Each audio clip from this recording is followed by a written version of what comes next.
It is better to prevent waste than to treat or clean up waste after it has been created.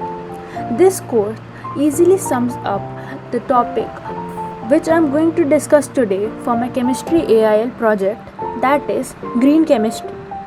But what exactly is green chemistry? Green chemistry is the design of chemical products and processes that reduce or eliminate the use of generation of hazardous substances. It is also known sustainable chemistry. There are 12 main principles of green chemistry. To prevent waste, to maximize atom economy, to design less hazardous chemical synthesis and safer chemicals and products, to use safer solvents and reaction conditions, increasing the energy efficiency, use of renewable feedstocks, to avoid chemical derivatives, to use catalysts, design of chemicals and products which degrade after use, real-time analysis to prevent pollution and to minimize the potential for accidents. Green chemistry has many advantages. The advantages of green chemistry to human health are that it provides us with cleaner air and water. It gives us safer food and products. It increases the safety for workers in the chemical industry, thus lessening the use of toxic materials and the potential for accidents. It also lessens the exposure to toxic chemicals. The advantages of green chemistry to the environment are that green chemicals either degrade or are recovered for further use.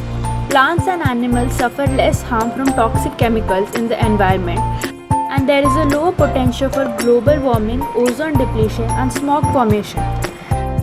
There are less chemical disruptions of the ecosystem and less use of landfills, especially the hazardous waste landfills. The advantages of green chemistry to the economy and businesses are that it reduces the waste, thus making it cost efficient for the industry. There are fewer synthetic steps which allows faster manufacturing of products. There is improved competitiveness of the chemical manufacturers and increased consumer sales. There is reduced use of petroleum products and better performances so that less product is needed to achieve the same function. Many products have been made with the help of green chemistry. Number 1. Computer chips. To manufacture computer chips, many chemicals, large amounts of water, and energy are required.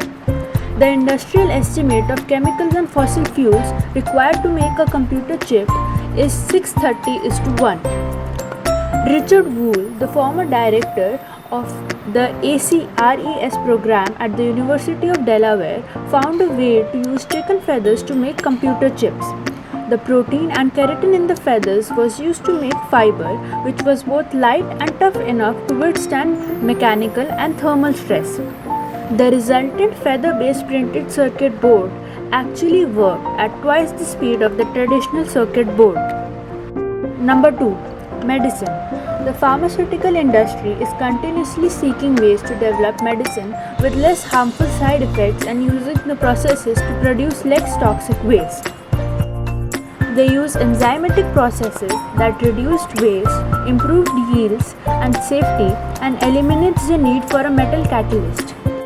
Research shows that the new biocatalyst will be useful in manufacturing other drugs as well, and the result greatly reduces the hazardous waste, it is cost efficient and meets the needs of the consumer. Number 3. Paint.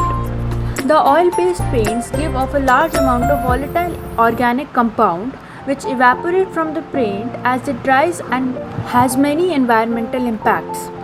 Many paint companies have created a mixture of soya oil and sugar that replaces the fossil fuel derived paints, resins and solvents, cutting the hazardous volatiles by 50%.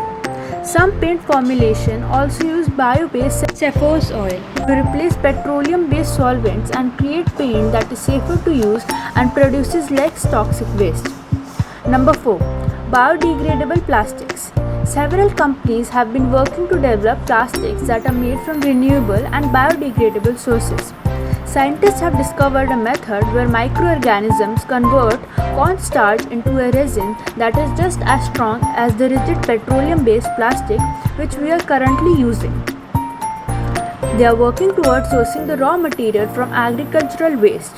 The bags are tear resistant, puncture resistant, waterproof, printable, and elastic, just as the normal plastic bags are. These plastic bags, as opposed to the conventional plastic bag, will easily degrade in the municipal composting systems.